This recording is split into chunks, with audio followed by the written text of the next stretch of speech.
Hi friends, આજે આપણે બનાવવાના છે પનીર ભુરજી. આજે અમારી કુક રજા ઉપર છે એટલે હું અને મમ્મી ડ્યુટી ઉપર લાગેલા છીએ. સો સિમ્પલ રેસીપી છે એટલે હું તમારી જોડે શેર કરીશ આજે. જો હવે આપણે 1 ટેબલ સ્પૂન જેટલું બટર યુઝ કરીશું. હું બધું મિક્સમાં યુઝ કરું છું. થોડું ઘી યુઝ કરીશ, લિટલ બીટ, અને સ્લાઇટ 1 ટેબલ સ્પૂન જેટલું જ ઓઇલ યુઝ કરીશ. ઓઇલ એટલે કે આ બળી ના જાય બટરને, ધેટ્સ ઇટ. પછી હવે હું નાખીશ એમાં લિટલ બીટ જીરું. પછી આપણે નાખીશું એમાં ગાર્લિક. ગાર્લિક કેટલું લીધું છે? મેં 4 to 5 ક્લોવ્સ લીધા છે, કળીઓ ગાર્લિકની. જેને ગાર્લિકી ફ્લેવર વધારે ભાવતી હોય ને તો તમે આમાં વધારે બી યુઝ કરી શકો છો. બહુ જ સરસ લાગે પંજાબી સબ્જીસમાં. હવે આપણે એને થોડુંક સોતે થવા દઈશું.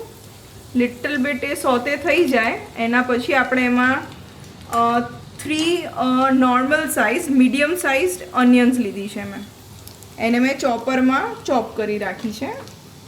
એકદમ ઝીણું ચોપ કરવાનું છે ભુરજીમાં. આપણે કેટલા માણસોની ભુરજી બનાવી રહ્યા છે આજે? આપણે 4 પીપલ આરામથી ખાઈ શકે એટલું ઇનફ થઈ જાય. 200 ગ્રામ પનીર યુઝ કરવાના છીએ પછી, એટલે રેશિયો અપ્રોક્સિમેટ જ હોય છે, બટ આપણે 4 જણા આરામથી ખાઈ શકશે. ચલો હવે ગાર્લિક થઈ ગયું છે, સો હવે આપણે નાખીશું એમાં ઓનિયન્સ.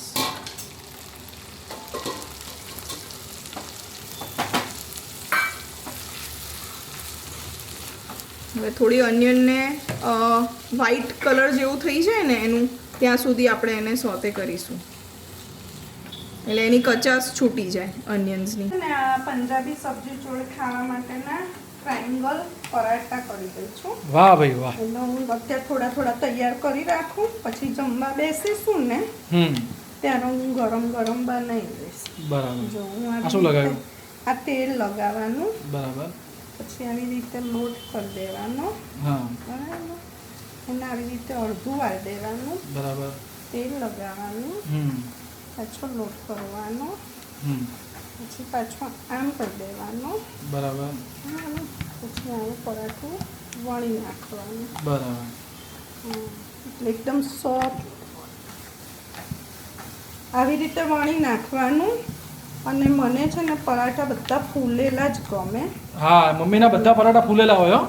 એટલે મને ફૂલ્યા વગરની રોટલી, ભાખરી, પરાઠું મને ખાવું જ ના ભાવે.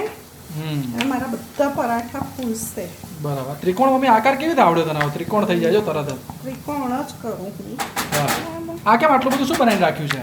આ મેં આની તૈયારી કરીને જો તૈયાર કરીને મૂકી આવે આ થશે ને. બરાબર. આ બાજુ પંજાબી સબ્જી થશે ને આ બાજુ પરાઠા થઈ જશે. મમ્મી તો મંડી છે બોસ. ફટાફટ ખાઈ લેવાનું. એ રુચિ જોજે બધું લેવાનું છે રેકોર્ડિંગમાં. હા હા, બધું બતાવીશ. બોલો હવે શું કર્યું આ બાજુ? જો હવે મારી ઓનિયન્સ ઓલમોસ્ટ સોતે થઈ ગઈ છે. મેં કીધું તો વ્હાઈટ કલર જેવી થોડીક થઈ જાય ને એનો કલર ચેન્જ થવો જોઈએ. રાઈટ. હવે એક ટ્રીક બતાવીશ જે રેસ્ટોરન્ટ્સના શેફ્સ યુઝ કરતા હોય છે, જેમાં પાણી ના છૂટે. મને છે ને કોઈ પણ વેજીટેબલ્સમાં પાણી છૂટે ને, પંજાબી સબ્જી હોય, પાઉંભાજી હોય, એ મને ના ગમે. સો ઇટ્સ અ ટ્રીક કે એમાં છે ને થોડોક બેસનનો લોટ નાખી દેવાનો અને એને થોડોક શેકી લઈશું આપણે આની સાથે જ. કેટલી ચમચી નાખ્યું તે? અપ્રોક્સિમેટલી 1.5 ટેબલ સ્પૂન જેટલું. આમાં લોકો છે ને આ લાસ્ટમાં બી નાખતા હોય છે, પણ હું પહેલાં એટલે નાખું છું કારણ કે થોડોક સતળાઈ જાય તો એની થોડીક કચાશ જે હોય એ જતી રહે લોટની. That's it. હવે આમાં આપણે 2 મોટા સાઇઝના ટોમેટોઝ લીધા છે. એને પણ સેમ મેં આવી જ રીતે ઝીણા ચોપ કરી લીધા છે. એટલે ટોમેટોઝને એકચ્યુઅલી તમે ચોપ કરો ને એટલે ગ્રેવી જેવું જ થઈ જાય. સો આપણે એ નાખી દઈશું હવે.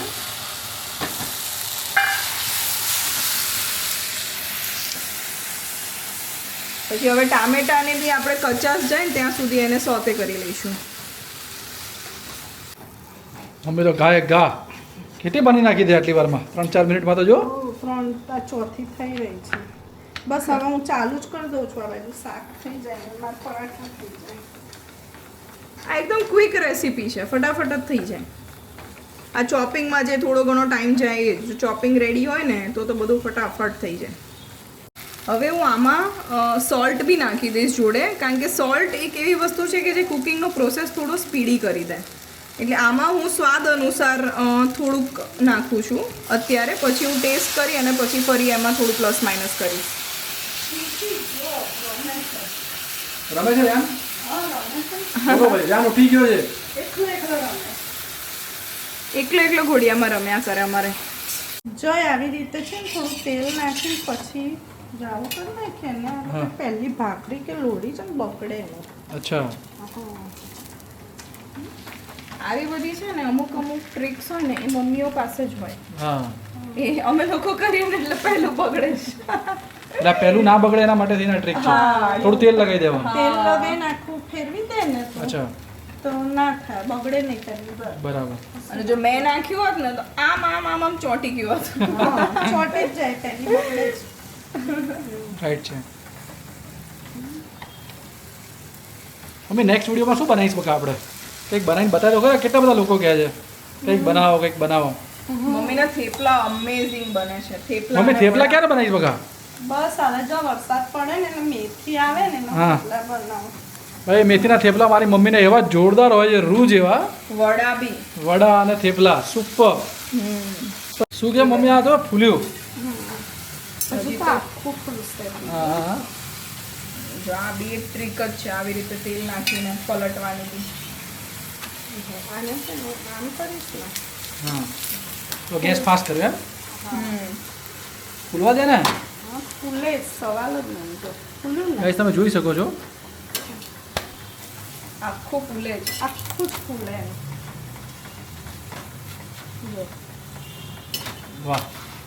તમે જોયું એમાં ટ્રીક શું છે? જ્યાંથી હવા નીકળે છે ને ત્યાંથી મમ્મી દબાવે છે. જ્યાંથી હવા નીકળે ને ત્યાં દબાઈ દઉં એટલે આખું જ ફૂલે. હવે સ્વાદ અનુસાર થોડુંક આપણે હલ્દી લઈશું, મરચું લઈશું, થોડુંક ધાણા જીરું લઈશું. તમે તમારા ટેસ્ટના હિસાબથી સ્પાઇસીસ ને એ બધું ઓર્ગેનાઇઝ કરી શકો છો. હવે હું એવરેસ્ટનો કિચન કિંગ મસાલો લઉં છું, એ બી થોડોક જ નાખીશ. પછી લિટલ બીટ ગરમ મસાલો નાખીશ, એ બી બિલકુલ માઇનોર ફ્લેવર્સ પૂરતું. And also little bit pav bhaji મસાલો નાખીશ, એવરેસ્ટનો જ.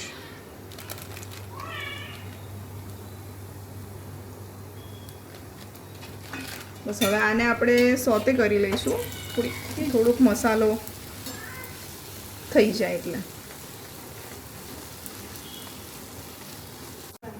હવે હું આમાં છે ને સ્લાઇટ પાણી રેડીશ, એટલે મસાલો જે છે ને એ બરાબર સતળાઈ જાય,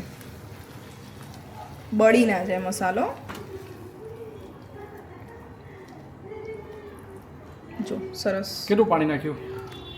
એકદમ 3-4 ટેબલ સ્પૂન જેટલું જ. એટલે શું કે સરસ રીતે આમાં મસાલો છે ને શેકાઈ જશે, પાણી એને બળવા નહીં દે.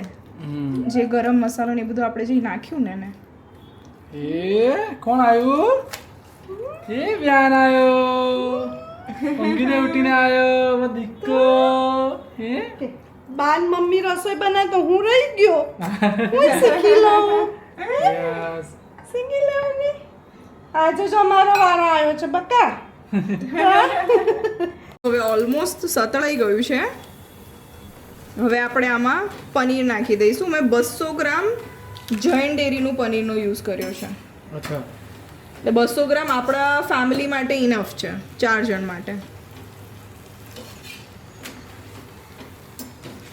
અને આપણા રેસિપીઝમાં છે ને બહુ ઓઇલ નહીં છૂટે, કારણ કે આપણે બધા ડાયટ કોન્શિયસ વધારે છીએ, એટલે આપણે ઓઇલનો યુસેજ એકદમ માઇનોર રાખીએ છીએ.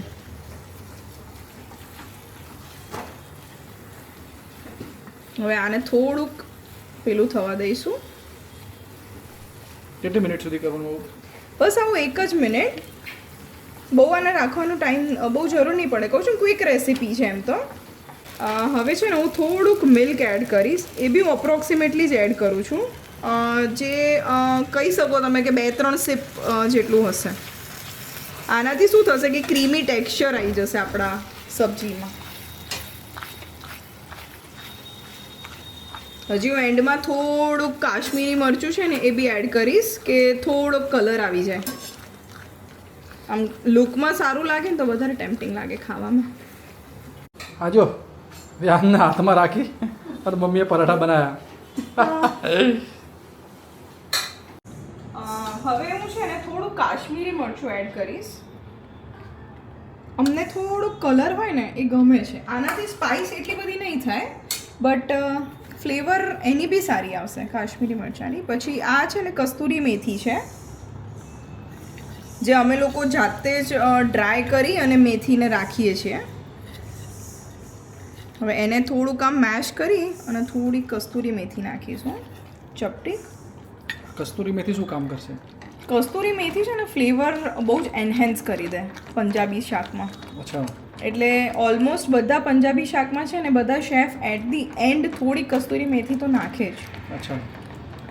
અને એટ ધી એન્ડ ગાર્નિશિંગ માટે એન્ડ ફ્લેવર એન્હેન્સ કરવા હજી વધારે આપણે નાખીશું કોથમીર. મારી ફેવરિટ કોથમીર જયની ફેવરેટ. જયને બધી જ વસ્તુમાં કોથમીર જોઈએ જ. દહીં બુંદી હોય એમાંય જોઈએ, કોઈ પણ ભેળ ખાતા હોય એક્સ્ટ્રા જ જોઈએ બધી વસ્તુમાં. ઇન શોર્ટ હવે આપણે થોડું ટેસ્ટિંગ કરી લઈશું. એટલે મીઠું ને એ બધું પ્રોપર છે કે નહીં એક વખત હું ચેક કરી લઈશ. પછી થોડુંક જે પ્લસ માઇનસ હોય આપણે કરી લઈશું. Just perfect. મારા પપ્પા આવી ગયા છે. દદ્દુ આવી ગયા, દદ્દુ. વ્યાનના દાદા. શું બનાવે? પનીર ભુરજી પપ્પા. હા હા હા. બની ગયો. આપો લો આ કાઢી એટલી વાર. ભૂખ 5 મિનિટ હોટ લાખો ભાઈ. ભયંકર ભૂખ લાગી છે. 5 મિનિટ. ભયંકર ભૂખ માટે ભયંકર સબ્જી બની ગયું છે પપ્પા આજે. જો આમાં સ્લાઇટ આમ તેલ જે છૂટું પડ્યું છે ને વિચ મીન્સ કે આપણું શાક હવે રેડી થઈ ગયું છે. આ એની નિશાની કહેવાય કે જેમ તેલ આમ છૂટું પડે ને એટલે પાકી ગઈ હોય સબ્જી ત્યારે તેલ છૂટું પડે થોડું. અને આપણે નાખ્યું હતું ઓછું એટલે એટલું બધું તો તેલ છૂટું પડવાનું નહોતું પણ સ્લાઇટ તમને દેખાતું હોય તો દેખાય છે કોર્નર્સમાં. અને હવે હું ફટાફટ એને બાઉલમાં શિફ્ટ કરી અને પપ્પાને જમવા બેસાડી દઈશું કારણ કે પપ્પાને બહુ જ સોલિડ ભૂખ લાગી છે. અને આ રેસીપી માટે તમને કોઈ ક્વેશ્ચન્સ હોય તો પણ મને કહેજો. પછી કોઈ ટ્રિક્સ હોય જે હું બી યુઝ કરી શકું અને હું મારી રેસીપીને બેટર કરી શકું તો પણ મને જણાવજો. I am very happy to answer all your questions and happy to know your suggestions both. See the final look. ધ્યાન રમી રહ્યો છે.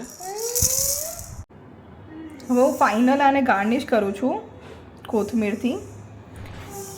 ચલો આવી જાઓ બધા. ટેમ્પટિંગ લાગે છે? જમવા આવી જાઓ. ચલો. યસ ચલો લેટ્સ ગો. અમારા પપ્પાના ચશ્મા કાઢી નાખ્યા, મતલબ ખેંચી લીધા અને જબરજસ્ત આમ નખોડિયા મારે છે. અને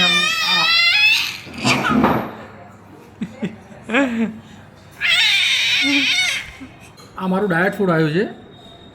જવની રોટલી અને આ પનીરનું શાક છે કંઈક ડાયટમાં. પણ આ એટલું ટેમ્પટિંગ રુચિએ બનાવ્યું છે પનીર ભુરજી. અને મારી મમ્મીએ મસ્ત પરાઠા બનાવ્યા છે. એટલે આજે ડાયટની 1, 2 ને 3 રુચિ સોરી. ના પરાઠા નથી ખાવાના, રોટલી જોડે શાક ખાવાનું છે. યસ. સો ફાઇનલી ખાવા બેસી ગયા છે ગાઈઝ. રુચિ ટેસ્ટ કર કેવો છે. મેં તો કર્યું તો સારું લાગ્યું. કર્યો તો મમ્મી તે ટેસ્ટ કર્યું? ના બસ જો હવે તો મારે બી ટેસ્ટ કરવું પડશે થોડું. ચાખીએ થોડું આપણે. મસ્ત લાગે છે. બનાવેલું મને તો ભાવ્યું. ખૂટશે નહીં સબ્જી? હમ ટેસ્ટ પ્રમાણે તો એવું લાગે ખૂટશે. હે ને જોરદાર છે. ધ્યાન તો પૂછો. પપ્પા તમે જમ્યા પંજાબી શાક? કેવું લાગ્યું? બેસ્ટ. બેસ્ટ. આખા ઇન્ડિયામાં ના ક્યાંય મળે. હું બી ડાયટ કરું છું તોય મેં લીધું આજે વાહ. ત્યારે મારું બી કેવો ડાયટ ટેસ્ટ છે? પરાઠા તો મસ્ત છે મમ્મી જે કેવી છે એમ કહું સુપર સે ઉપર મસ્ત છે હા સબ્જી બહુ ફાઇન સુપર છે ઉપર. સુપર છે ઉપર ભાઈ પપ્પાનું એવું કેવું છે સુપર છે સુપર સે ઉપર પપ્પા હંમેશા હું કઈ બી બનાવું ને એટલે પપ્પા એવું જ કે વર્લ્ડ નું બેસ્ટ બન્યું છે તેસી મસ્ત પંજાબી આચાર જે પપ્પા લાવે છે સન એન્ડ સ્ટેપ ક્લબમાંથી લાવે છે પપ્પા એમના કોઈ ફ્રેન્ડે આપ્યું હતું એમના ફ્રેન્ડનું છે આ કંઈક પણ મસ્ત હોય છે બહુ જ અમેઝિંગ અને આ કઈ ડુંગળી કહેવાય આ પેલી આપણી white onion sweet onion white sweet onions so guys bye bye જમી લો બધા અને જેને જમવાનું બાકી હોય બધા આવી જાઓ